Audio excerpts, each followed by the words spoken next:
Bloomberg Audio Studios. Podcasts, radio, news.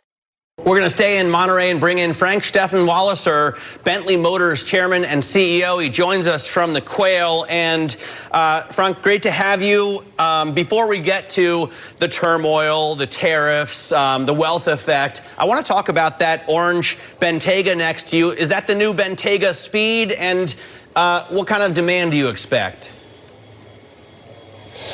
Yes, exactly. That's the Bentayga Speed. So good morning from Monterey. That's our latest version of the Bentayga, an ICE-only engine, 650 horses. Showed it just a couple of weeks ago in Montana. Very, very good feedback from media so far. Customers too early. They will get in the car beginning of next year, end of this year, maybe the first. But we see it's a car that really is asked for by the markets. We've seen, the markets are on fire, right? If you look at equities, if you look at Bitcoin, the wealth effect must be strong, and the pull forward effect has been great as well. What kind of demand are you seeing from customers? Well, it's different in different parts of the world. US is kind of stabilizing, I would say. It's too early to really judge it because it's always long term. You have seasonality inside. You have, depending for sure, also on what you offer in cars. Bentayga Speed will definitely give a momentum on the sales, what we expect. New Continental coming now with the high power, not the ultra high power version. And this is very, very well received in the market. So we expect by shipping the cars in the third quarter also another momentum for our sales figures.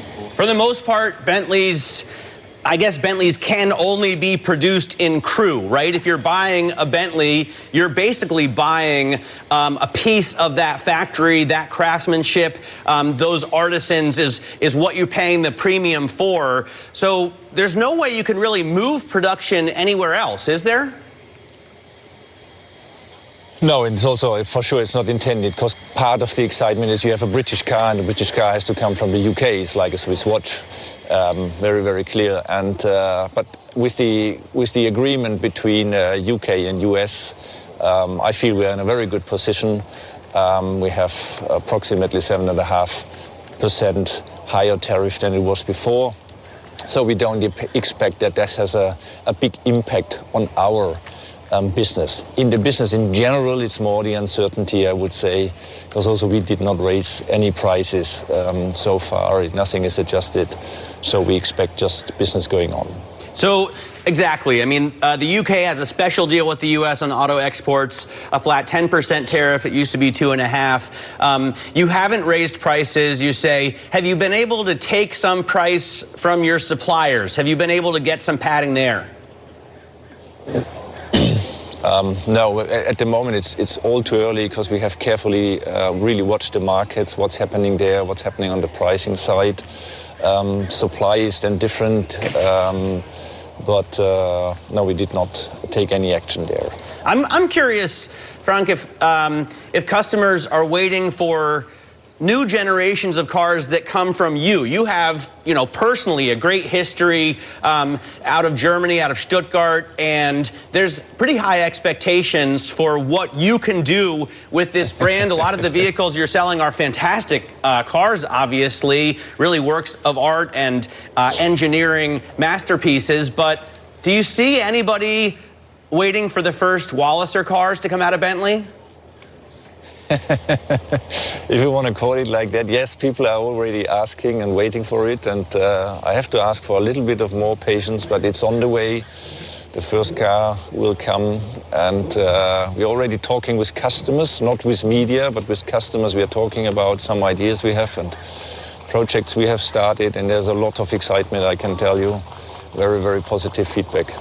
I know you're there with my good friend Hannah Elliott. She's my co-host on our podcast, Bloomberg Hot Pursuit. And she and I recently went to Le Mans. It was exciting, and a lot more manufacturers are getting involved, not just in world endurance car racing, but in motorsport in general. It's become really important, I think, to the car buying public, especially at the level where you're playing.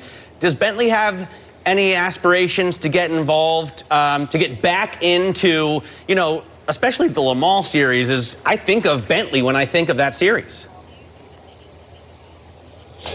Well, Bentley has in general a very wide and very long history, especially with Le Mans. More than 100 years involved there, many famous victories back in the 20s, but then also the famous victory in 2003 when the brand was kind of relaunched and got more established by itself, split with the siblings. So there's a rich heritage, and for sure motorsport always played an important role in it. And as you say, more and more car manufacturers are entering, and motorsport is a very important part also of the brand image of a company, and that fits for sure also to Bentley. On the other hand, we have to make business decisions. It's all about also timing, to get the right timing to enter motorsport, because it's also clear if you have 15 brands going to Le Mans and you're number 16, you share everything with 15 others.